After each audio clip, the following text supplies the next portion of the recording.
Welcome to following classes 8th class. कैसे हैं आप सब? देखिए बेटा, आपका 7th चैप्टर है। 6th चैप्टर हमने स्किप कर दिया है, हम 7th चैप्टर पर आ गए हैं। ठीक है, इस चैप्टर का नाम है a visit to Cambridge. Cambridge जो है वो एक जगह है लंदन में, यानी इंग्लैंड में एक जगह है।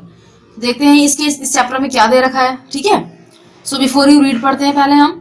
This is the story of a meeting between two extraordinary people, both of them disabled और differently abled as we now से।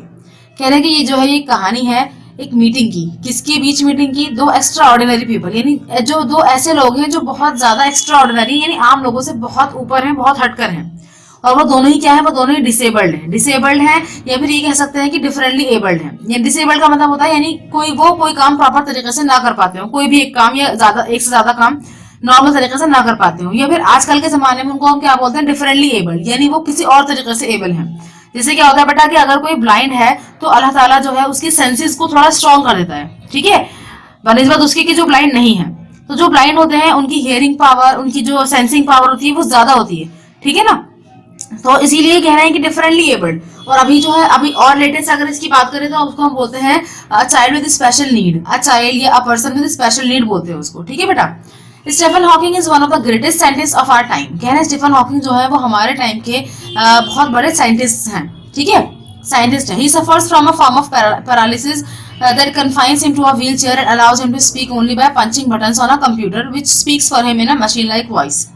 तो कह रहे हैं कि जो साइंटिस्ट है स्टीफन हॉकिंग, वो जो है सफर कर रहे हैं तरीके का पैरालिसिस, यानी वो पैरालाइज हैं, उनकी बॉडी मूव नहीं कर सकती और इसी वजह से जो है वो व्हील चेयर पर स्टिक है, यानी व्हील चेयर पर ही रहते हैं और वो मूव नहीं कर सकते, ना उठ सकते हैं, ना बैठ सकते हैं, ना खा सकते हैं, ना पी सकते हैं, ना बोल सकते हैं। ठीक है, और वो बोलते मतलब अगर वो बोलते भी हैं तो किस तरह बोलते हैं?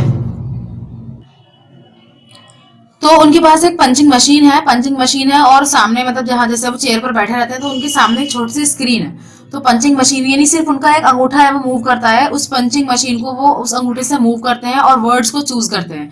जब वो वर्ड्स चूज करते हैं तो मशीन जो है वो उन वर्ड्स को प्रोनाउंस करती है यानी बोल देती है। तो सामने वाले को पता चल जाता है कि वो क्या कहना चाह रहे हैं। लेकिन बेटा देखिए ये कितना मुश्किल काम है, ये कितना टाइम प्रोसेसिंग है कि कोई इंसान है जिसका सिर्फ और सिर्फ एक अंगूठा मूव कर रहा है ना, उसको एक अंगूठे से जो है वो मूव करके वर्ड चूज करते हैं, फिर वर्ड चूज करके जो है वो मशीन बोलती है। और मशीन भी क्या बोलती है कि उसके अंदर कोई इमोशन नहीं होते, ना खुशी का ना दुख का, बस एक नॉर्मल जैसे मशीन की साउंड होती है ऐसी साउंड होती है। ठीक है, Firdaus Kanga is a writer and journalist who lives and works in Mumbai.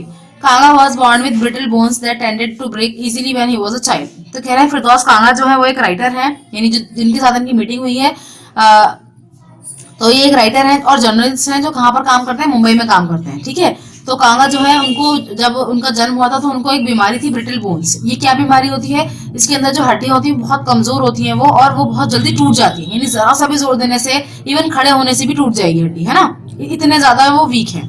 जब वो बचपन से ही वो इतने वीक है। Like Hawking Kanga moves around in wheel chair. Hawking की तरह कांगा भी जो है वो व्हील चेयर पर ही बैठे रहते हैं। ठीक है, The two great men exchange thoughts on what it means to live life in a wheelchair and how the so-called normal people react to the disabled. तो कह रहे हैं कि जो दो महान आदमी हैं इन्होंने अपने थॉट्स एक्सचेंज किए, एक दूसरे से बातचीत की। ठीक है, और ये बातचीत की कि जो जिंदगी है वो व्हील चेयर पर कैसी होती है, क्योंकि वो दोनों ही इस चीज को एक्सपीरियंस कर रहे हैं, है ना।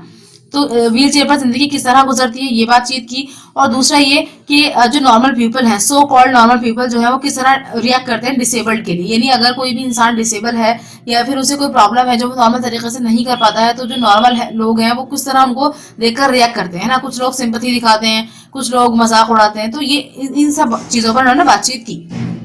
तो बेटा ये तो आपका हो गया एक बैकग्राउंड। ठीक है, अब हम स्टोरी स्टार्ट करते हैं कि क्या स्टोरी है एक्चुअल में। Cambridge was my metaphor for England, and it was strange that when I left, it had become altogether something else because I had met Stephen Hawking there. तो अब जो है ये कौन बात कर रहे हैं बेटा? फिरदौस कांगा जो है वो मिलने गए हैं स्टीफन हॉकिंग से। तो फिरदौस कांगा कह रहे हैं कि कैम्ब्रिज जो है वो मेरे लिए क्या था? मेटाफर था इंग्लैंड का, यानी बिल्कुल इंग्लैंड की बराबर था, इंग्लैंड जैसा ही था।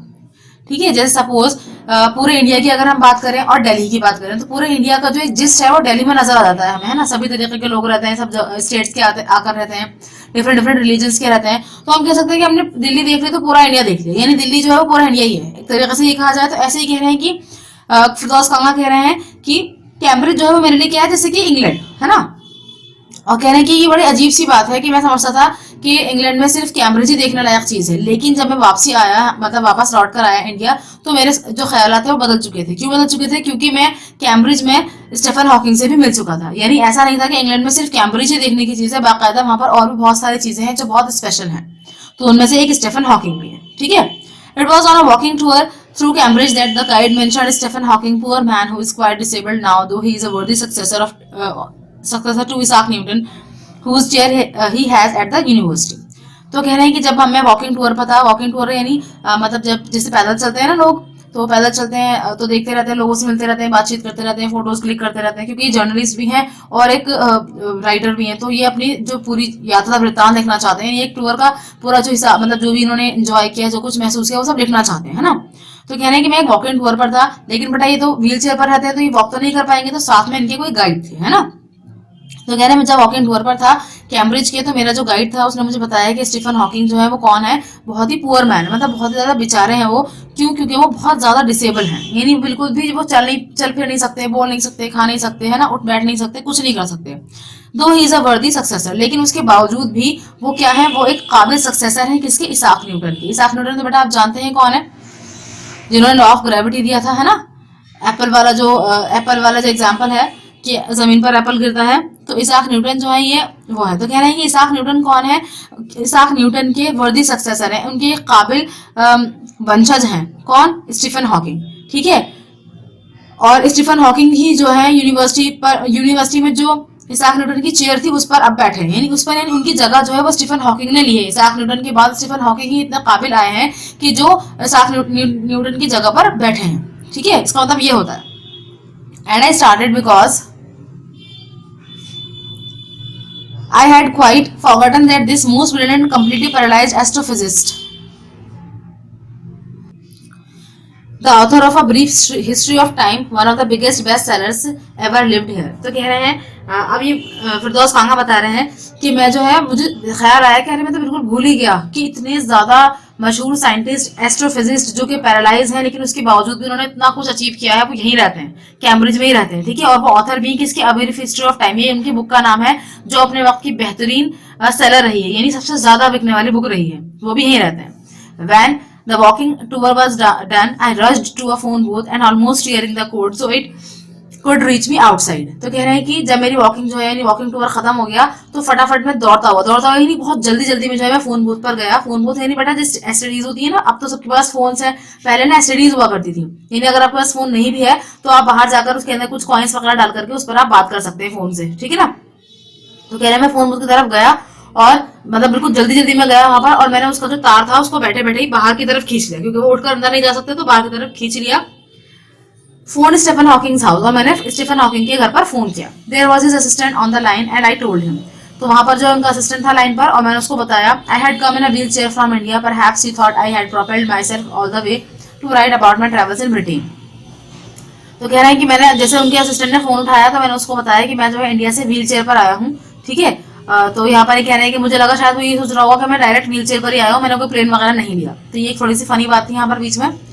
फिर मैंने उसको बताया कि मैं अपने ट्रेवल्स के बारे में लिखता हूँ ब्रिटेन में, मतलब मैं ब्रिटेन में ट्रेवल करने आया था, तो उसके बारे में मुझे लिखना था। I had to see professor Hawking, तो मैं प्रोफेसर हॉकिंग से मिलना चाहता हूँ। इवन 10 मिनट्स वुड डू, कह रहे हैं अगर आप चाहें तो सिर्फ 10 मिनट के लिए मेरी मुलाकात करवा दें। Half an hour he sad from 3:30 to 4, तो उसने कहा कि आधा घंटा। ठीक है। उन्होंने तो 10 मिनट मांगे थे, उसने कहा आधा घंटा, आपको 3:30 से 4 बजे तक का टाइम दे दिया गया है। ठीक है। अब आप उनसे मिल सकते हैं आकर के। And suddenly I felt weak all over. Growing up disabled, you get fed up with people asking you to be brave. तो कह रहे हैं कि अचानक से जो है ना, मैं अपने आप को बहुत ही वीक महसूस करने लगा। क्यों महसूस करने लगा? क्योंकि मैं जो हूँ एक डिसेबल की तरह ग्रो किया है मैंने। डिसेबल यानी एक ऐसे इंसान की तरह जो नॉर्मल नहीं है, है ना।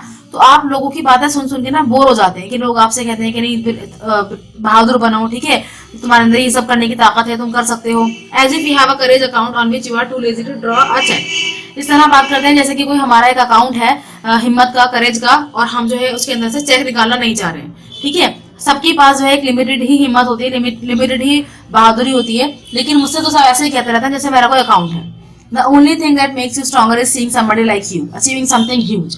तो कह रहे हैं कि जब आप नॉर्मल लोगों को देखते हैं तो आपको इंफीरियर फील होता है, यानी ये तो चल भी पा रहे हैं, ये तो उठ भी पा रहे हैं, है ना, ये तो हंस भी पा रहे हैं, ये सब काम कर पा रहे हैं, लेकिन हम नहीं कर पा रहे हैं, है ना। लेकिन अच्छी चीज जो है वो ये है कि अगर आप किसी इंसान को देखें जो आपकी तरह है ना, यानी आपकी तरह ही वो डिसेबल है, लेकिन वो उसने आपसे भी बहुत कुछ ज्यादा अचीव कर रखा है। जैसे सपोज बहुत सारे बच्चे कहते हैं कि भाई मैम हमें जो है ना फीवर हो गया था तो हमने एग्जाम की प्रिपरेशन नहीं की, है ना। लेकिन अगर आप देखें कि कोई इंसान, कोई और बच्चा है जिसको टाइफाइड हो गया या फिर डेंगू हो गया, लेकिन उसके बावजूद भी उसने प्रिपरेशन की, अच्छे एग्जाम्स दिए, ठीक है, और उसने बहुत अच्छे मार्क्स भी गेन किए।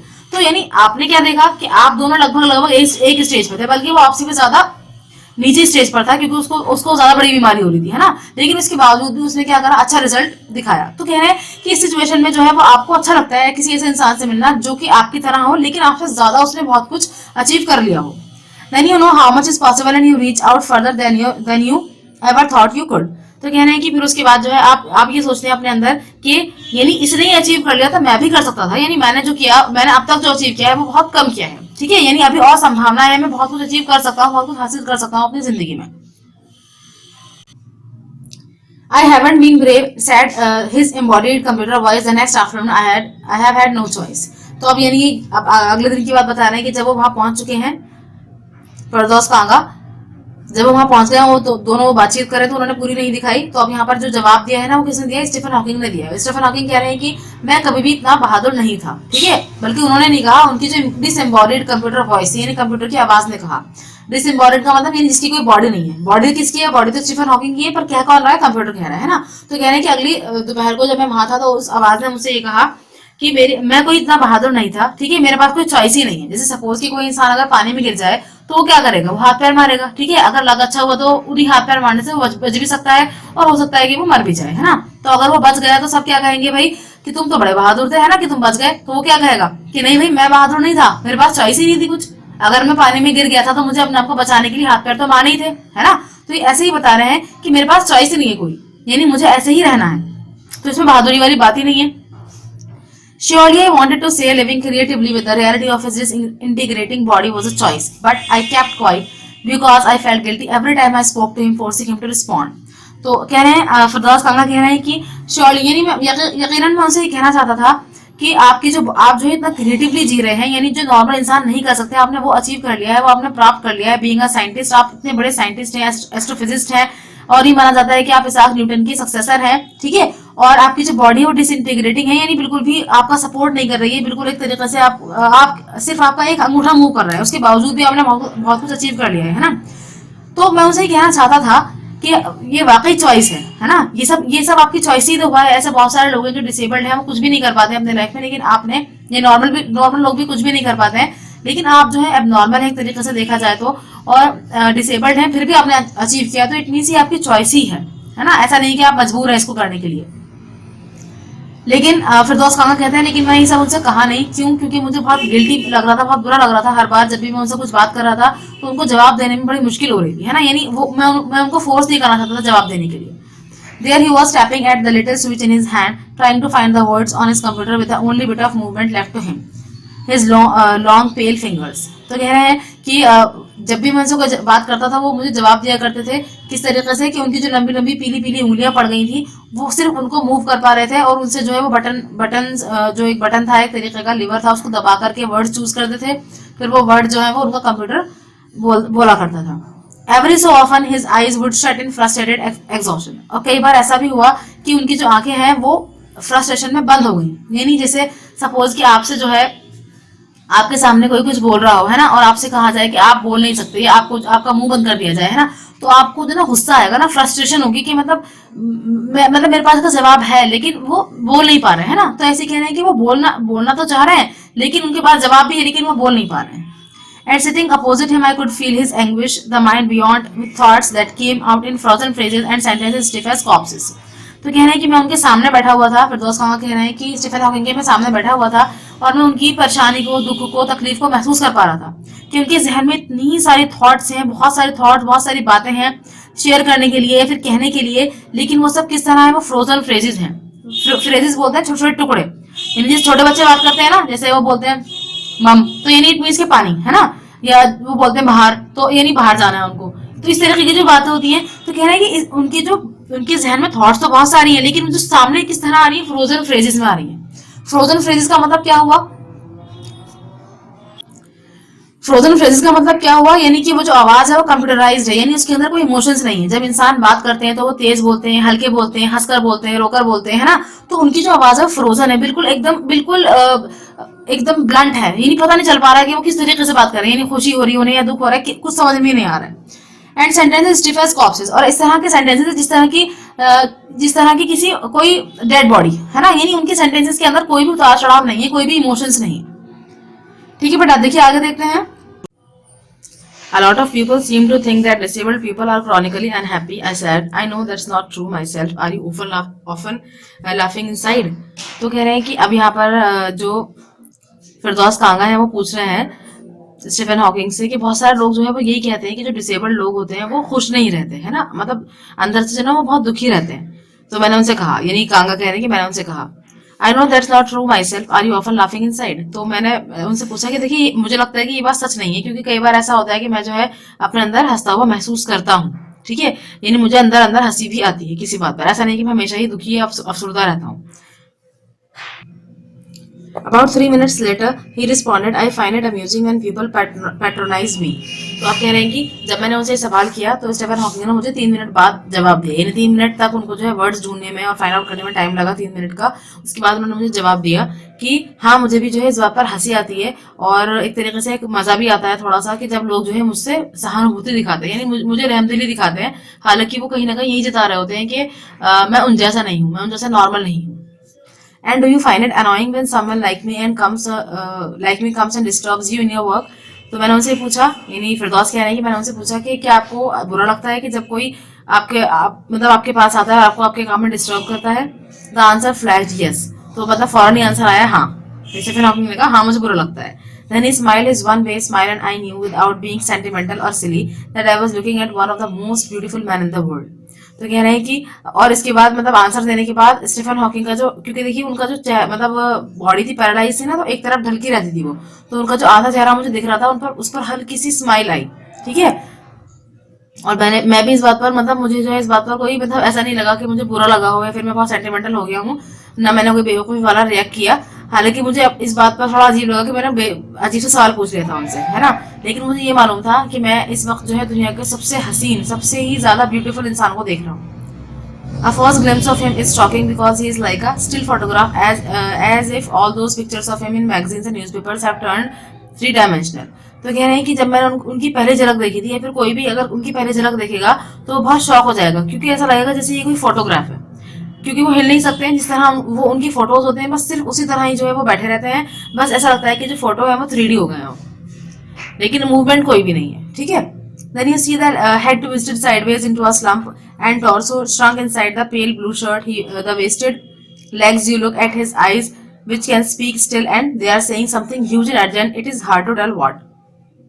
तो कह रहे हैं कि आप देखते हैं कि अगर आप बज़ाहिर देखें, उनका आउटर लुक देखें, तो आप देखेंगे कि उनका सर जो है वो एक जगह थोड़ा सा मुड़ा हुआ है और वह ढलका हुआ है एक तरफ, ठीक है, और उनकी जो ऊपर वाली बॉडी यानी जो अपर पार्ट है बॉडी का, वो जो है बिल्कुल श्रंक है, श्रंक यानी बिल्कुल भुजका हुआ है, यानी बहुत ही पतला दुबला सा है, और वो पीली सी, मतलब पीली सी नहीं सॉरी, ब्लू शर्ट के अंदर, यानी जो ब्लू शर्ट काफी मतलब जैसे बहुत धुल धुल कर खराब हो जाती है ना, इस शर्ट ऐसी शर्ट के अंदर है वो, क्योंकि शायद उन्होंने उस वक्त ब्लू शर्ट पहन रखी होगी। कह रहा है उनकी जो टांगे हैं वो बहुत ज्यादा दुबली है और अंदर की तरफ मुड़ी हुई है, ठीक है, बहुत पतली सी उनकी टांगे हैं। लेकिन अगर आप उनकी आंखों में देखते हैं तो वो कुछ कहना चाहती हैं, है ना, वो शायद बोल सकती हैं, लेकिन उसके बावजूद भी वो बिल्कुल स्टिल हैं, मूव नहीं करती हैं, ठीक है, लेकिन फिर भी वो कुछ कह रही हैं, बहुत कुछ बड़ा, बहुत कुछ अर्जेंट कह रही हैं, लेकिन क्या कह रही हैं ये बताना बड़ा मुश्किल है, ये कोई नहीं जानता कि वो क्या कहना चाहती हैं। But what you are shaken because you have seen something you never thought could be seen. तो कह रहे हैं लेकिन आप जो है उनको देख करके एक तरीके से शेक हो जाएंगे, यानी पूरे हिल जाएंगे। क्यों? क्योंकि आपने कुछ ऐसी चीज देख ली है जो आपने कभी देखने की सोची भी नहीं होगी। Before you like a lantern whose walls are worn so thin you glimpse only the light inside is the incandescence of a man. कह रहे हैं कि इससे पहले आप देखेंगे कोई लैंप होता है, जिसे लैंप्स देखे होंगे आप लोगों ने भी, है ना, तो लैंप्स जो होते हैं ये आजकल वो चल रहे हैं, वो जो कंदील चलती है 15 अगस्त पर, है ना, तो उसके अंदर क्या होता है, उसके अंदर ना जब आप बीच में आग जलाते हैं उसके, तो उसकी दीवारें जलती हैं, है ना, दीवारें जलती हैं तो वो गर्मी महसूस करती हैं, और कई बार वो जल भी जाती हैं, पूरी तरीके से जल जाती हैं, बर्न हो जाती हैं, है ना, क्रीज बन जाती है उनके ऊपर, वो काली हो जाती है, लेकिन उसके बावजूद भी लोगों की जो नजर होती है वो सिर्फ लाइट पर होती है, ठीक है। तो ऐसा ही लग रहा था कि जो मिस्टर स्टीफन हॉकिंग है उनकी बॉडी जो है जैसे भी हो, जैसा भी उनको देख करके लग रहा हो, लेकिन उनके अंदर जो है ना एक लाइट थी, ठीक है। द बॉडी ऑलमोस्ट इररेलेवेंट, ऐसा लग रहा था कि बॉडी का कोई मकसद ही नहीं है, बॉडी जो है वो इररेलेवेंट है, यानी उसकी कोई जरूरत ही नहीं है। जो कुछ है इंसान की, किसी भी इंसान के अंदर है, यानी उसके दिल में है, उसके बिहेवियर में है, उसकी काबिलियत में है। Exist only like a case made of shadows. So that I know believer in eternal souls know that this is what each of us is. Everything else an accessory. तो अब कह रहे हैं कि ऐसा लग रहा था कि जैसे हमारी बॉडी है वो सिर्फ एक केस है, यानी केस यानी एक डिब्बा है जिसके अंदर कोई बहुत कीमती चीज रखी हुई है। जैसे आप देखेंगे ज्वेलरी होती है ना, ज्वेलरी, तो ज्वेलरी को आप रखते हैं बॉक्स के अंदर, हालांकि बॉक्स की अपनी कोई खास वैल्यू नहीं होती, उसको आप अगर खो भी जाए, वो फेंक भी जाए तो उसको इतना कोई बड़ा मसला नहीं है, लेकिन वो अंदर की जो चीज है, जो जो गोल्ड का या फिर जो प्लेटिनम का, जो डायमंड का जो भी सामान है उसके अंदर, वो इंपॉर्टेंट होता है ना। तो ऐसे ही कह रहे हैं कि ऐसा लग रहा था कि हमारी जो बॉडी है वो सिर्फ एक केस है जो कि शेडोज से बना हुआ है, यानी परछाइयों से बना हुआ एक केस है जो कि खत्म हो जाएगा शायद।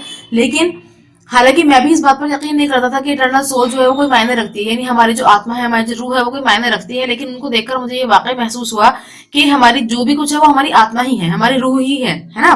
नहीं तो बाकी सब कुछ जो है एक्सेसरी है। एक्सेसरी का मतलब क्या होता है, यानी वो जरूरी नहीं है, अगर नहीं भी हो तो भी चल जाएगा, ऐसा लग रहा है इनको, है ना। एक्सेसरी का मतलब होता है जैसे हम जब तैयार होते हैं तो हम इयरिंग्स पहनते हैं, बुंदे पहनते हैं, है ना, और बैंगल्स पहनते हैं, तो वो जरूरी, इतनी भी जरूरी नहीं है कि अगर हम नहीं पहनेंगे तो कुछ होगा ही नहीं, है ना।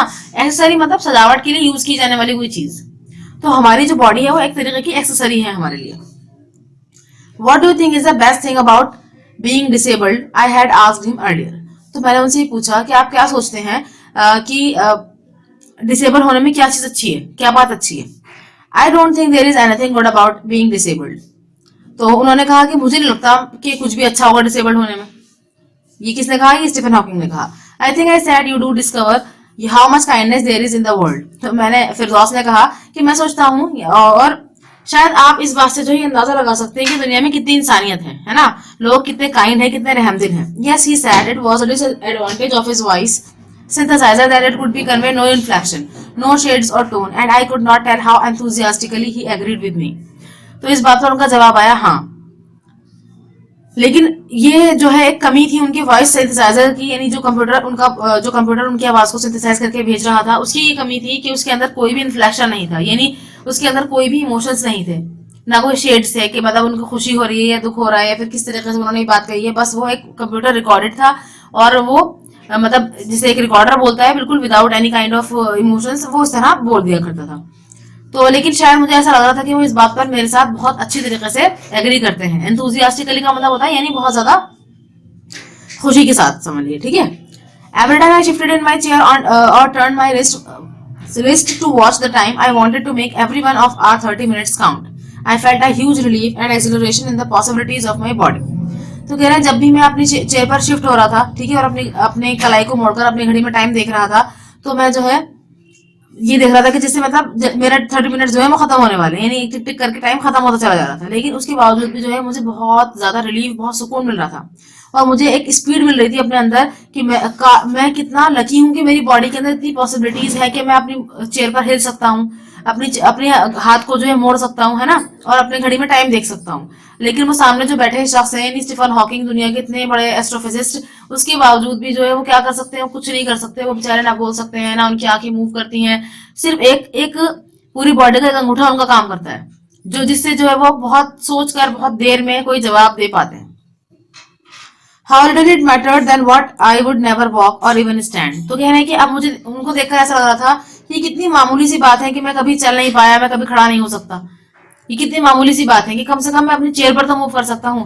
तो बेटा देखिए, ऐसा ही होता है कि जब हम किसी इंसान को देखते हैं जो हमसे ज्यादा बुरी हालत में होता है, तो हमें उसको देखकर हमारे जहन में शुक्र आता है ना।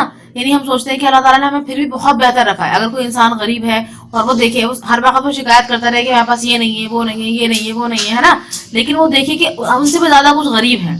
यानी ऐसे भी लोग हैं जो रोड पर सो रहे हैं इतनी ठंड में भी, और वो रोड पर ही सो रहे हैं और उनके पास ना ढकने के लिए कोई चादर है, ओढ़ने के लिए कोई कंबल है, ना बिछाने के लिए कोई चादर है, कुछ भी नहीं है, लेकिन वो भी रह रहे हैं। और हम जो है इतना कुछ होने के बावजूद भी हर वक्त नाशुक्री करते रहते हैं। तो कह रहे हैं कि इस मामले में मुझे यहाँ पर ही महसूस हुआ कि मेरी प्रॉब्लम कितनी छोटी है कि मैं बैठा तो हूँ लेकिन कम से कम मूव तो कर सकता हूँ। लेकिन अगर स्टीफन हॉकिंग को देखा जाए तो वो तो मूव भी नहीं कर सकते। I told him how he had been an inspiration beyond courage for me and surely for others did that thought help him. तो मैंने उनको बताया, यानी फिरदौस कह रहे हैं कि मैंने उनको बताया कि आप जो है मेरे लिए बहुत ही ज्यादा बड़ी इंस्पिरेशन है, बल्कि इससे भी ज्यादा कुछ और है ना, यानी और आप मेरे लिए नहीं बल्कि दुनिया के बहुत सारे लोगों के लिए आप जो है इंस्पिरेशन है। क्या इस बात से आपको कुछ खुशी मिलती है?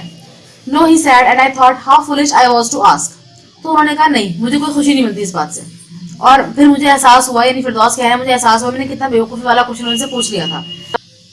तो कह रहे हैं कि when your body is a claustrophobic room and the walls are growing nearer day by day. कह रहे हैं कि जब आपकी बॉडी जो है क्लास्ट्रोफोबिक रूम बन गई हो, क्लास्ट्रोफोबिक रूम का मतलब यानी उसकी दीवारें जो है ना ऐसा लग रहा है कि जैसे आपस में मिलने वाली हैं, अंदर अंदर से उसकी जगह कम होती जा रही है और उसकी जो दीवारें हैं वो बिल्कुल एक दूसरे के करीब आती जा रही हैं। It doesn't do much good to know that there are people outside smiling with admiration to see you breathing still। कह रहे हैं कि इस बात से फिर आपको कोई फर्क नहीं पड़ता कि लोग आपको देखकर मुस्कुरा रहे हैं, आपसे इंस्पायर हो रहे हैं, या फिर वो आपका जो है आपको एडमायर कर रहे हैं, आपकी तारीफें कर रहे हैं कि अभी तक आप सांसें ले रहे हैं, अभी तक आप जिंदा हैं। इससे कोई फर्क नहीं पड़ता, ठीक है। Is there any advice you can give disabled people something that might help make life better. कह रहे हैं कि कोई भी ऐसी एडवाइस नहीं है जो कि आप डिसेबल्ड पीपल को दे सकते हैं कि उनकी लाइफ उससे बेहतर हो जाए। उनकी लाइफ बेहतर तब होती है जब उनके सारे ऑर्गन्स प्रॉपर्ली वर्क करना शुरू कर दें, या वो भी नॉर्मल लोगों की तरह जीना शुरू कर दें। They should concentrate on what they are good at. I think things like the disabled Olympics are a waste of time. तो अब ये कह रहे हैं, स्टीफन हॉकिंग कह रहे हैं कि मेरा ख्याल से लोगों को जो है ना कंसंट्रेट करना चाहिए उन बातों पर जिनमें वो अच्छे हैं, ठीक है। क्या होता है कि डिसेबल्ड लोगों के लिए ना ओलंपिक्स करवाए जाते हैं, जिसको पैरालंपिक्स बोलते हैं, ठीक है। तो ये कह रहे हैं कि जो अगर नॉर्मल लोग ओलंपिक्स खेलते हैं तो उन्होंने ना डिसेबल्ड लोगों के लिए पैरालंपिक्स बना रखे हैं। तो कह रहे हैं, स्टीफन हॉकिंग कह रहे हैं कि मुझे लगता है कि टोटल वेस्ट ऑफ टाइम है कि अगर नॉर्मल लोग ऐसा कर रहे हैं तो हैंडीकैप भी या डिसेबल्ड लोग भी ऐसा करें, ऐसा कुछ जरूरी नहीं है। इंसान को वही करना चाहिए जिसमें वो अच्छा है, जिसमें उसका इंटरेस्ट है। I know what you mean. I remember the years I would spend trying to play a Spanish guitar considerably larger than I was and how gleefully I had unrestrained it one night। तो अब फिरदौस बता रहे हैं कि हाँ मैं समझ गया आप क्या कहना चाहते हैं। मुझे याद है कुछ सालों पहले कि मैं जो है स्पेनिश गिटार बजाने की कोशिश कर रहा था, ठीक है। मैंने काफी कोशिश की लेकिन मैं उसको बजा नहीं पाया और वो साइज में मेरे से भी बड़ा था वो guitar.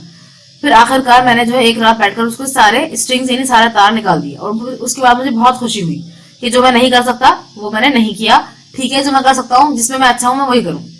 The half hour was up. I think I have annoyed you enough. I said grinning. Thank you for। तो अब लगभग आधा घंटा पूरा हो चुका था, तो मैंने उनसे कहा कि अब टाइम पूरा हो चुका है और शायद मैंने आपको काफी परेशान किया, और ये थोड़ा उन्होंने मुस्कुराते हुए कहा, और जैसे वो कह रहे थे थैंक यू फॉर, जैसे उन्होंने कहा ना जैसे शुक्रिया, लेकिन इतने में ही स्टीफन हॉकिंग ने कहा stay I waited have some tea I can show you the garden. तो उन्होंने कहा रुको, तो मैं रुक गया, कुछ चाय वगैरह पियो, उसके बाद मैं तुम्हें अपना गार्डन दिखाता हूँ। The garden was as big as a park but Stephen Hawking covered every inch. कह रहे हैं कि जो गार्डन था उनका वो बहुत बड़ा था, जितना बड़ा कोई पार्क हो, लेकिन स्टीफन हॉकिंग ने मुझे उसका एक एक इंच दिखाई उसकी, यानी कोई भी चीज कोई भी जगह छोड़ी नहीं। Rumbling along in his motorised wheelchair while I dodged to keep out of the way. कह रहे हैं कि वो अपनी चेयर पर ही रहे, उनकी चेयर जो है वो चल रही थी और वो मोटर से चल रही थी उनकी चेयर, तो उसके अंदर से कंटिन्यूअस आवाज आ रही थी, जैसे मोटर चलने की आवाज आती है ऐसी आवाज आ रही थी कंटिन्यूअस, और मैं कोशिश कर रहा था कि उनकी चेयर से ना टकराऊं, ठीक है। We couldn't talk very much. The sun made him silent. The letters on his screen disappearing in the glare। कह रहे कि हमने बहुत बातचीत तो नहीं की वहां पर, क्योंकि सन ने जो है उन्हें खामोश कर दिया था, यानी सूरज की रोशनी ने उनको खामोश कर दिया था। बेटा क्यों क्यों कहा गया ये? कह रहे हैं कि उनकी जो स्क्रीन पर जो लेटर्स थे तो वो डिसअपियर हो गए थे, दिखना बंद हो गए थे। ऐसा होता है जब बहुत तेज रोशनी होती है धूप में तो हमारे फोन में कुछ नजर नहीं आता, इवन अगर आप ऑटो पे लगा दें, फुल उसकी ब्राइटनेस कर दें, तब भी आपको नजर नहीं आता। तो कह रहे हैं कि इसलिए जो है वो बिल्कुल खामोश हो गए, फिर वो कुछ नहीं बोले कि सूरज की रोशनी की वजह से वो साइलेंट हो गए थे। An hour later, we were ready to leave. I didn't know what to do. I could not kiss him or cry. I touched his shoulder and wheeled out into the summer evening। कह रहे हैं कि 1 घंटे बाद मैं जो है वहां से जाने के लिए तैयार था, यानी वो अंदर चले गए और मैं बाहर की तरफ। मुझे नहीं पता कि क्या करना चाहिए, ये क्या करना चाहिए था। मैंने उनको किस नहीं किया, मैं उनके लिए रोया भी नहीं, मैंने सिर्फ उनका शोल्डर टच किया और उसके बाद जो है मैं एक गर्मियों की एक शाम में अपनी व्हील चेयर पर मैं बाहर की तरफ आ गया। I looked back and I knew he was waving. मैंने पीछे मुड़कर देखा और मुझे पता है कि वो मुझे वेव कर रहे होंगे, जैसे हम बाय करते हैं ना हाथ लगाकर, ऐसे कर रहे होंगे। दो ही वजन, हालांकि वो नहीं कर रहे थे। क्यों नहीं कर रहे थे बेटा? क्योंकि वो कर ही नहीं सकते थे बेचारे, है ना। Watching him an embodiment of my bravest self the one I was moving towards. तो कह रहा उनको देखना एक एम्बॉडीमेंट, मतलब मुझे ऐसा लग रहा था कि मेरे अंदर ना कोई ताकत आ गई, यानी मैं अपने आप को बहुत ब्रेव महसूस कर रहा था। The one I was moving towards, the one I had believed in for so many years. तो कह रहा है कि वो जो ब्रेवेस्ट सेल्फ था, यानी मेरे अंदर की जो ताकत थी वो मेरे अंदर आती जा रही थी, और मैंने इस बात पर बहुत सालों अकेले यकीन रखा। Alone I knew that my journey was over for now, और मैं अकेला ही जो इस बात को जानता था कि मेरी जो जर्नी है वो फिलहाल के लिए वो अभी खत्म हो गई है। ठीक है, यानी अब मैं उनसे मिल लिया हूँ, अभी फिलहाल नहीं पता कि आगे कब मिलूंगा, क्या होगा, किस तरीके से होगा, यानी अभी फिलहाल के लिए मेरी जर्नी खत्म हो चुकी है। ठीक है, देखिए बेटा, ये फिरदौस कांगा जो है वो, क्योंकि अभी मैंने आपको बताया था कि ये कौन है, राइटर है, तो उन्होंने ये लिखी है कहानी, बल्कि कहानी क्या, उनकी बुक है ये हेवन ऑन व्हील्स, है ना। हेवन ऑन व्हील्स जो है उनकी बुक है, उसका एक एक्सट्रैक्ट ले रखा है उन्होंने, एक पार्ट ले रखा है ये। तो ये कहानी आपकी पूरी हो गई है, स्टोरी। आई होप आपको इंस्पायरिंग लगी होगी काफी। आप देखते हैं इसमें क्या प्रैक्टिस वर्क है। तो देखिए बेटा, सबसे पहले तो आपको इसकी वर्ड्स मीनिंग करने हैं, ऐसे साइड में लिखे हुए हैं, है ना। तो बेटा इनको आप अपनी इंग्लिश क्वेश्चन आंसर की नोटबुक में नोट डाउन करिएगा। ठीक है, बुक का नेम डालकर लेसन नंबर, लेसन नेम, उसके बाद आप वर्ड्स मीनिंग लिखेंगे, लेकिन इंग्लिश टू हिंदी लिखना है, हिंदी भी जरूर लिखनी है आपको, तभी आपको समझ में आएगा कि आपने ये सेंस, मतलब इसको आपने कहाँ किस सेंस में पढ़ा है। उसके बाद जो है इसकी रीडिंग करनी है, इस चैप्टर की रीडिंग भी जरूर करनी है आपको, ताकि आपको जो है वो बातें जो है आपके जहन में बैठ जाए कि ये चीज का ये मतलब था, इसका ये मतलब था। ठीक है बेटा, अब देखते हैं इसके क्वेश्चन आंसर्स। बेटा सबसे पहले कॉम्प्रिहेंशन चेक है, which is the right sentence. तो यहाँ पर आपको ना सेंटेंस दे रखा है यहाँ पर। फर्स्ट ऑफ ऑल देखते हैं जरा, Cambridge was my metaphor for England to the writer. कह रहे हैं कि कैम्ब्रिज जो है वो राइटर के लिए इंग्लैंड का मेटाफर था। ठीक है, क्या था, इंग्लैंड का मेटाफर था, यानी उसके जैसा ही था बिल्कुल। टू द राइटर, राइटर के लिए जो है वो क्या था, Cambridge was a reputed university in England. Cambridge जो है वो यूनिवर्सिटी थी इंग्लैंड की। England was famous for Cambridge, England जो है फेमस था कैम्ब्रिज के लिए। Cambridge was a real England. तो यहाँ पर जो सेंस निकल रहा है अकॉर्डिंग टू राइटर, है ना, तो ये है कि Cambridge was a real England उनके हिसाब से अगर देखा जाए तो। ठीक है बेटा, सेकंड है, the writer phoned Stephen Hawking's house. Writer ने जो है फोन किया स्टीफन हॉकिंग के घर पर, from the nearest phone booth, from outside a phone booth, from inside a phone booth. तो उन्होंने बेटा आउटसाइड अ फोन बूथ उनको जो है कॉल की थी, क्योंकि वो फोन बूथ के अंदर नहीं आ सकते थे व्हील चेयर पर, तो इसलिए उन्होंने तार उसको बाहर खींच करके ही उन्होंने बाहर बैठ कर उनसे बात की थी, है ना, उनके असिस्टेंट से। थर्ड है, every time he spoke to the scientist the writer felt guilty because. कह रहे हैं जब भी वो साइंटिस्ट से बात करते थे तो राइटर को बड़ा गिल्टी लगता था। क्यों लगता था, क्योंकि he force the scientist to use his voice synthesiser. क्योंकि जो है कहीं ना कहीं वो हमको फोर्स कर रहे थे कि वो अपने वॉइस सिंथेसाइजर का इस्तेमाल करें, अपने उस बटन से जो है वर्ड्स ढूंढें कंप्यूटर पर, और उसके बाद जो है वो क्या करें, उसके बाद जाकर के वो कोई जवाब दे पाते थे, इसलिए उनको गिल्टी फील हो रहा था। फोर्थ है बेटा, I felt a huge relief in the possibilities of my body in the given context the highlighted words refer to. तो बेटा फोर्थ क्वेश्चन में ये कह रहे हैं कि मैं जो है अपनी बॉडी की पॉसिबिलिटीज को देखकर उन्हें महसूस करके बहुत ज्यादा रिलीफ फील कर रहा था, बहुत अच्छा लग रहा था मुझे, है ना। तो यानी इसके अंदर किस बात की रिलीफ की बात की गई, यानी किस वजह से वो बहुत अच्छा फील कर रहे थे। देखिए बेटा यहाँ पर क्या है इसका answer, shifting in the wheel chair turning the wrist. कह रहे हैं कि वो अपनी व्हील चेयर पर शिफ्ट भी हो पा रहे थे और अपने हाथ को घुमा भी पा रहे थे टाइम देखने के लिए। तो इसी बात से उनको बहुत रिलीफ फील हो रहा था कि मैं तो इतना भी कर पा रहा हूँ, लेकिन ये जो सामने स्टीफन हॉकिंग बैठे हैं ये इतना भी नहीं कर पा रहे हैं। इस बात पर वो बड़े शुक्रगुजार हो रहे थे, एक तरीके से देखा जाए या खुश हो रहे थे। ठीक है बेटा, तो ये आपके 4 क्वेश्चंस के 4 आंसर्स हो गए। फर्स्ट का थर्ड है आपका, सेकंड का सेकंड, थर्ड का सेकंड, फोर्थ का फर्स्ट। ठीक है, चलिए आगे चलते हैं। फर्स्ट क्वेश्चन देखिए, did the prospect of meeting Stephen Hawking make the writer nervous, if so why. कह रहे हैं कि जब स्टीफन हॉकिंग से मिलने की बात आई थी तो क्या इस बात ने राइटर को नर्वस कर दिया था, अगर हाँ तो क्यों। बेटा फर्स्ट का फर्स्ट आंसर है आपका, yes, the prospect of meeting Stephen Hawking made the writer nervous as he was going to meet Stephen Hawking. तो कह रहे हैं कि हाँ, उनसे मिलने की बात ने जो है, स्टीफन हॉकिंग से मिलने की बात ने जो है राइटर को नर्वस कर दिया था, क्योंकि वो मिलने जा रहे थे किससे, स्टीफन हॉकिंग से। Was a very renowned and brilliant astrophysicist, जो कि बहुत ज्यादा जाने माने और बहुत ही ज्यादा ब्रिलियंट एस्ट्रोफिजिस्ट थे। Author of the biggest best sellers ever, और वो जो है उस बुक के राइटर थे जो बेस्ट सेलर रही थी, यानी सबसे ज्यादा बिकी थी। कौन सी बुक थी वो, a brief history of time. ठीक है, ये उनकी बुक का नाम था। ही was a worthy successor of to Sir Isaac Newton. कह रहे हैं कि और वो जो है काबिल सक्सेसर थे किसके, इसाक न्यूटन के, and succeeded to his chair at the Cambridge University, और वही उनकी चेयर पर बैठे थे कैम्ब्रिज यूनिवर्सिटी की। Despite being paralysed and differently abled, हालांकि वो पैरालाइज थे और डिफरेंटली एबल्ड थे, उसके बावजूद भी उन्होंने ये सब काम किए थे, इतना कुछ अचीव किया था, इसलिए वो उनसे मिलने के लिए नर्वस हो रहे थे बेटा। ठीक है, तो इसका आंसर लिखेंगे। देखिए बेटा, आपका फर्स्ट का सेकंड पार्ट आप कट कर दीजिए, आप सेकंड क्वेश्चन देखिए। Guess the first question put to the scientist by the writer. कह रहे हैं कि वो फर्स्ट क्वेश्चन गैस कीजिए, बताइए कि जो साइंटिस्ट ने जो है राइटर से, जो साइंटिस्ट से पूछा गया था राइटर के द्वारा, यानी राइटर ने जो उनसे पूछा था। ठीक है, फर्स्ट क्वेश्चन क्या होगा, अंदाजे से बताना है आपको। देखिए क्या हो सकता है। The writer's first question might be might be about Hawking's disability and how felt after he had accomplished such great things in life despite being differently abled. कह रहे हैं कि राइटर का पहला क्वेश्चन जो है शायद ये हुआ होगा कि उन्होंने जो है हॉकिंग से उनकी डिसेबिलिटी के बारे में पूछा होगा, और साथ में ये भी पूछा होगा कि आपने डिसेबल होने के बावजूद इतनी सारी चीजें जो है वो अचीव कर ली हैं, तो आप कैसा फील करते हैं, यानी इस बात से उनको कैसा महसूस होता है, ये उन्होंने पूछा होगा। थर्ड क्वेश्चन देखिए बेटा, Stephen Hawking said I had no choice, does the writer think there was a choice, what was it. Stephen Hawking ने कहा था कि मेरे पास कोई चॉइस नहीं है। क्या राइटर के पास कोई चॉइस थी, या फिर उन्होंने जो सोची थी क्या वो कोई चॉइस थी, वो क्या चॉइस थी जो उन्होंने सोची थी। Yes, the writer thought that there was a choice to give up and accept the life as it was. तो कह रहे हैं कि हाँ, राइटर ने सोचा कि वाकई उनके पास चॉइस थी कि वो सब कुछ छोड़ देते, ठीक है, और लाइफ को उसी तरह एक्सेप्ट कर लेते जिस तरह वो थी, rather than the accomplishing new heights despite being disabled. बजाय इसके कि वो क्या करते, उन्होंने जो न्यू हाइट्स अचीव की हैं डिसेबल होने के बावजूद भी, तो वो ऐसे भी रह सकते थे जैसे बहुत सारे लोग इस दुनिया में रहते हैं। यानी डिसेबल जो बहुत सारे लोग इस दुनिया में होते हैं, तो वो जरूरी तो नहीं है कि सब इतना ही नाम कमाए जितना कि स्टीफन हॉकिंग ने कमाया था।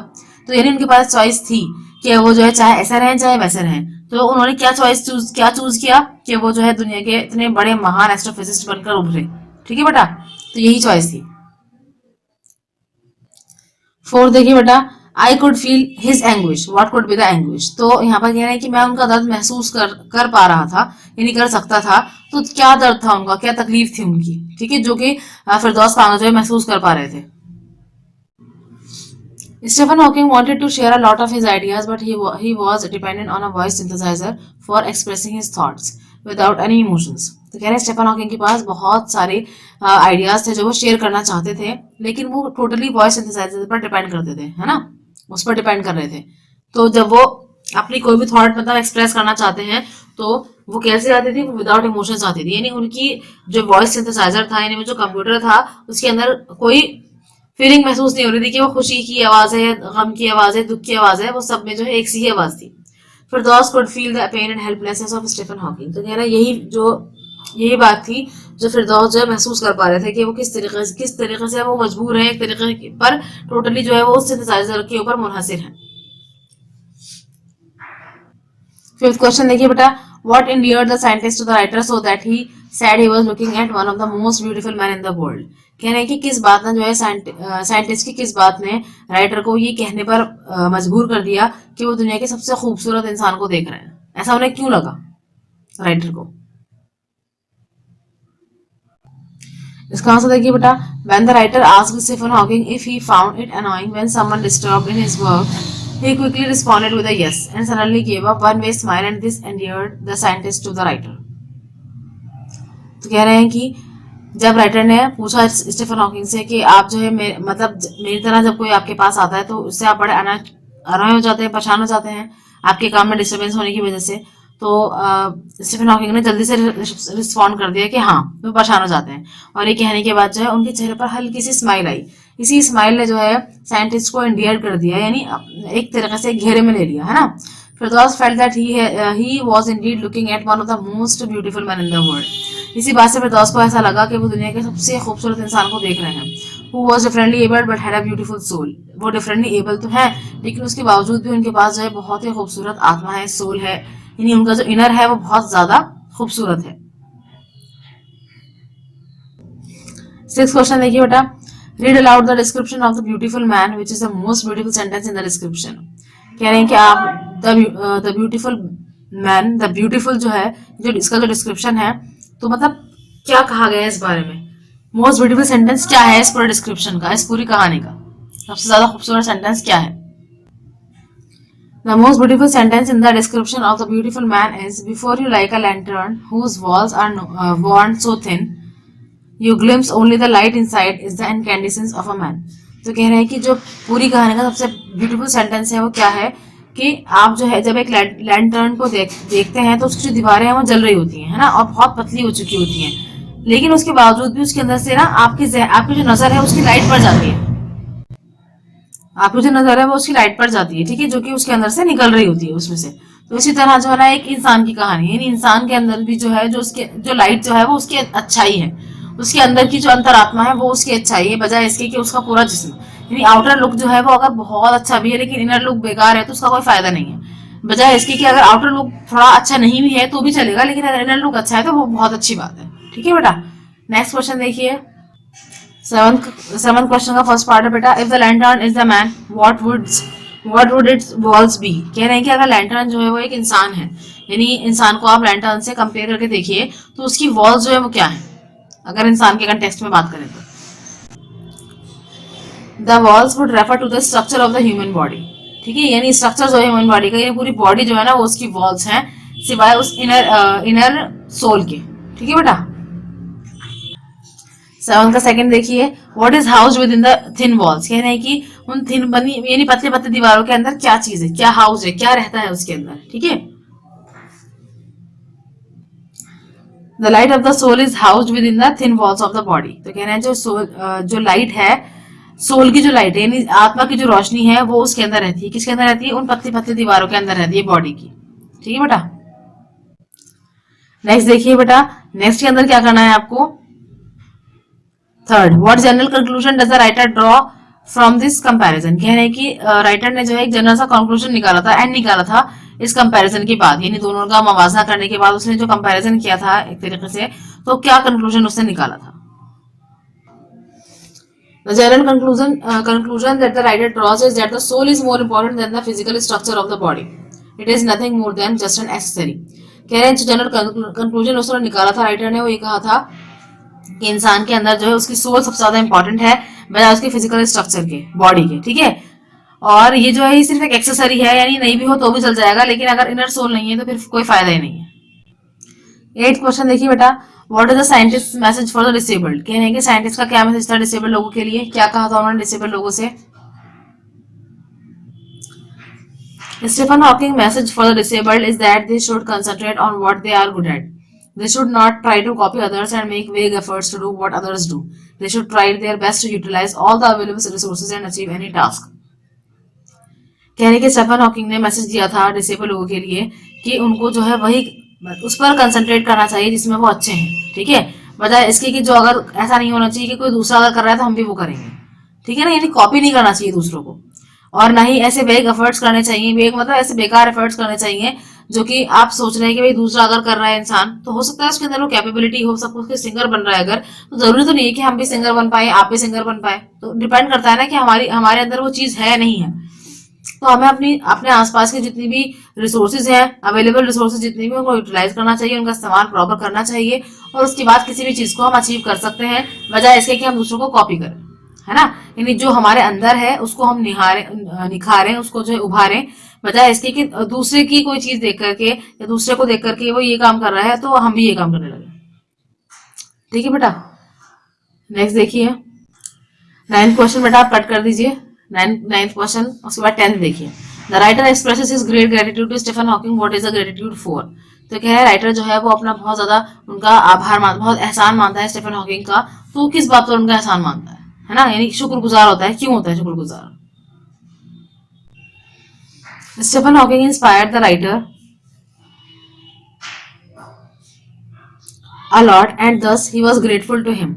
कह रहे हैं कि स्टीफन हॉकिंग ने राइटर को बहुत ज्यादा इंस्पायर किया था, इसलिए वो उनका बहुत ज्यादा एहसान मान रहे थे। He saw how Stephen Hawking was able to achieve so many things in life despite his disability. कह रहे हैं कि राइटर ने देखा कि किस तरह स्टीफन हॉकिंग ने इतनी सारी चीजें अचीव की, प्राप्त की, बहुत सारी चीजें इस दुनिया में, इस जिंदगी में उन्होंने प्राप्त की, हालांकि उनके पास बहुत सारी डिसेबिलिटीज भी थी। The scientist was also an embodiment आएगा बेटा यहाँ पर, of his brave self। तो कह रहे हैं कि साइंटिस्ट जो है वो एक तरीके से एक जरिया बने, उनके अंदर जो है एक मजबूती लेकर आए, वो किसमें, राइटर में। राइटर को जो है अपने अंदर एक बहुत ज्यादा ब्रेव सेल्फ महसूस हो रहा था स्टीफन हॉकिंग को देखने के बाद से। This positive aspect of Hawking inspired the writer so much that he felt a deep sense of gratitude for him and gave him a new way of living life without complaining of the disability of all the time। कह रहे हैं कि ये जो positive aspect था Hawking का यानी किस तरीके से उन्होंने अपनी लाइफ गुजारी इतनी प्रॉब्लम्स के साथ भी, उसके बावजूद भी उन्होंने ऐसा नहीं कि वो सिर्फ एक गुमनाम होकर रह गए, बहुत नाम भी कमाया है ना। तो कह रहे हैं कि इन सब चीज़ों ने उनको बहुत इंस्पायर किया, इसलिए जो है उनको ये सीख मिली कि हमें अपनी लाइफ में हर वक्त कंप्लेन नहीं करनी चाहिए कि भाई ये नहीं है, वो नहीं है, ये हो गया, वो हो गया, या फिर इसके अलावा किसी डिसेबिलिटी की भी अगर कोई प्रॉब्लम भी अगर है, बल्कि जो हमारे पास है उससे हमें नई चीज़ें अचीव करनी चाहिए। ठीक है बेटा, नेक्स्ट क्वेश्चन देखिए। देखिए बेटा 11th क्वेश्चन में क्या करना है आपको, complete the following sentences taking their appropriate parts from both the boxes. तो देखिए यहाँ पर ना आपको ये सेंटेंस दे रखे हैं 5 सेंटेंस, ठीक है, लेकिन ये पूरे कंप्लीट नहीं है। तो एक सेंटेंस आपको यहाँ से लेना है, इसका एक यहाँ से उठाना है, और उसके बाद सेंटेंस पूरा करके लिखना है। ठीक है, तो मैंने यहाँ पर मार्क कर दिए हैं, नंबर्स डाल दिए हैं, ये उसके हिसाब से आप करेंगे इसको। एक क्वेश्चन आंसर की नोटबुक में करना है आपको। किस तरह लिखेंगे, there was his assistant on the line. ठीक है, ऑन द लाइन आप देखिए first year, and I told him. ठीक है, और एक और first year, I had come in a wheelchair from India. ये ऑर्डर में ही आएगा, पहले ये वाला, फिर ये वाला, फिर ये वाला। ठीक है, मिक्स मत कीजिएगा। उसके बाद सेकंड है, you get fed up with people asking you to be brave as if you have a courage account on which you are too lazy to draw a cheque. ठीक है बेटा, थर्ड देखिए, there he was के बाद है, tapping at a little switch in his hand trying to find the words on his computer. ठीक है, ये पूरा एक कंपाइल होकर एक सेंटेंस बनाया कंप्लीट होकर के। फोर्थ है बेटा, you look at his eyes which can speak and they are saying something huge and urgent, it is hard to tell what. Fifth है बेटा, it doesn't do much good to know that there are people smiling with admiration to see you breathing still. ठीक है बेटा, ये आपको अपने question answer की notebook में ही करना है, पूरे प्रॉपर सेंटेंस बना करके लिखने हैं आपको। ठीक है, नेक्स्ट क्वेश्चन देखिए बेटा, इसमें फिलअप्स करने हैं आपको। यहाँ पर वर्ड प्रोवाइडेड है, उसके अंदर आपको क्या लगाना है, प्रॉपर फॉर्म लगानी है, जो अप्रोप्रिएट फॉर्म है वो लगानी है, एज इट इज यूज नहीं करना। ठीक है, जैसे I met a traveller from an antique land. ठीक है ना, तो ट्रेवल नहीं आएगा यहाँ पर, ट्रेवल लिखा हुआ है हमारे पास, ये रहा है ना, तो ट्रेवलर लिखेंगे इसको चेंज करके, यानी इसके अंदर हमने क्या लगा दिया, इसके अंदर हमने सफिक्स लगा दिया। I need special guidance in mathematics, I can't count the number of times I have failed in the subject. The guide called Stephen Hawking a worthy successor to Isaac Newton. His other problems paled into insignificance beside this unforeseen mishap. The meeting was chaired by the youngest member of the board. देख रहे हैं बेटा आप, corrections देख रहे हैं ना, chair नहीं है खाली, पेल नहीं है ना, पूरा पूरा अलग अलग चेंज हुए में सब words. Some people say yours truly when they informally refer to themselves. I wish it had been a drawn match. We would have been spared the noise of celebrations at least. ठीक है बेटा, ये आपको अपनी notebook में book में ही लिखना है। ठीक है, नोटबुक में नहीं करना। नेक्स्ट क्वेश्चन देखिए, can you create a meaningful phrase. बेटा यहाँ पर आपको फ्रेज बनाने हैं। ठीक है, दो वर्ड्स आपको उन्होंने प्रोवाइड कर रखे हैं, कह रहे हैं कि इसके अंदर आपको एक आईएनजी लगाना है नाउन से पहले, और एक आर्टिकल लगाना है शुरू में। ठीक है, ये वर्ड्स हैं वो। तो कैसे बनाएंगे आप, लिखा देखिए, फ्रेज होता क्या है, फ्रेज कंप्लीट सेंटेंस नहीं होता, लेकिन उसके अंदर क्या होता है, उसके अंदर नाउन, वर्ब और आर्टिकल्स आते हैं। ठीक है, उसको हम फ्रेज बोलते हैं। तो अब देखिए यहाँ पर, read session, smile face, revolve chair, walk tour, dance doll, win chance. कैसे बनाएंगे इससे हम फ्रेजेस, जरा देखिए एक बार। देखिए बेटा, फर्स्ट है आपका reading session, a smiling face, a revolving chair, a walking tour, a dancing doll, a winning chance। ठीक है, तो उसमें आईएनजी भी लगा दिया हमने, एक नाउन लगा दिया, एक वर्ब लगा दिया, और एक साथ में आर्टिकल भी लगा दिया। अब इससे आपको क्या करना है, इससे आपको सेंटेंसेस बनाने हैं। क्या बनाना है बेटा, सेंटेंसेस। और ये वाला काम आप करेंगे अपने ग्रामर की नोटबुक में। ठीक है, ये आपके पास 6 फ्रेजेस हैं, इन 6 फ्रेजेस से आपको 6 सेंटेंसेस बनाने हैं, ध्यान से बनाइएगा। ठीक है, थर्ड देखिए बेटा, थर्ड के अंदर आपको दे रखा है ऑल, बोथ। आपको इन ब्लैंक्स में बस यही दोनों यूज करने हैं, ऑल या फिर बोथ। फर्स्ट देखिए, he has 2 brothers, both are lawyers. तो यहाँ पर क्या गया, बोथ आ गया। More than 10 persons called, all of them wanted to see you। ठीक है, they all cheered the team, both her parents are teachers, how much have you got, give me all of it। ठीक है, तो हमने देखा कहाँ both आया, कहाँ पर ऑल आया। उसके बाद देखिए बेटा, complete each sentence using the right form of the adjective given in the brackets. कह रहे हैं कि यहाँ पर एडजेक्टिव्स दे रखे हैं ब्रैकेट के अंदर, उसकी ना आपको राइट फॉर्म लगानी है। अब एडजेक्टिव की 3 डिग्रीज होती है ना, comparative, sorry, positive, comparative and superlative. तो उन तीनों में से कोई सी भी करेक्ट जो है वो लगानी है आपको और उसमें फिल करना है इसमें ब्लैंक में। My friend has one of the fastest cars on the road. ठीक है, तो फास्ट क्या हो गया, ये हो गई इसकी पॉजिटिव डिग्री, और फास्टेस्ट कौन सी हो गई, superlative degree. This is the most interesting, इसका आंसर मैंने यहाँ लिख दिया ना, स्पेस लिखना है यहाँ पर। Most interesting story I have ever read. ठीक है बेटा, एवर रेड। थर्ड है what are you doing now is easier than what you did yesterday. तो ये हो गया बेटा, ये कौन सी हो गई, ये कंपैरेटिव डिग्री हो गई है ना। Ramesh and his wife are both short, तो ये पॉजिटिव डिग्री हो गई। He arrived late as usual, even the chief guest came earlier than he did. ठीक है बेटा, तो इसके अंदर भी क्या करा है हमने, इसके अंदर भी कौन सी लगाई है हमने, यहाँ पर तो हमने लगाई है पॉजिटिव डिग्री और यहाँ पर हमने लगाई है कंपैरेटिव डिग्री। देखिए बेटा, यहाँ पर आपने कौन सी डिग्री यूज की थी, हमने यहाँ पर यूज की थी पॉजिटिव डिग्री और यहाँ पर हमने की है कंपैरेटिव डिग्री। ठीक है, तो अब ये आपका यहाँ तक का चैप्टर कंप्लीट हो गया है। इसके अंदर काफी सारा वर्क है आपका, जो क्वेश्चन आंसर की नोटबुक में करना है आपको, और एक जो काम है आपका मेकिंग फ्रेजेस है ना, फ्रेजेस बनाने वाला जो काम है वो आपको करना है ग्रामर की नोटबुक में। उससे आपको सेंटेंसेस भी फॉर्म करने हैं और बाकी जो फिलअप्स है वो आपको अपनी इस वाली टेक्स्ट बुक में ही करना है। ठीक है बेटा, और वर्ड्स भी नहीं करना मत भूलिएगा। So thank you, thanks for watching, Allah Hafiz.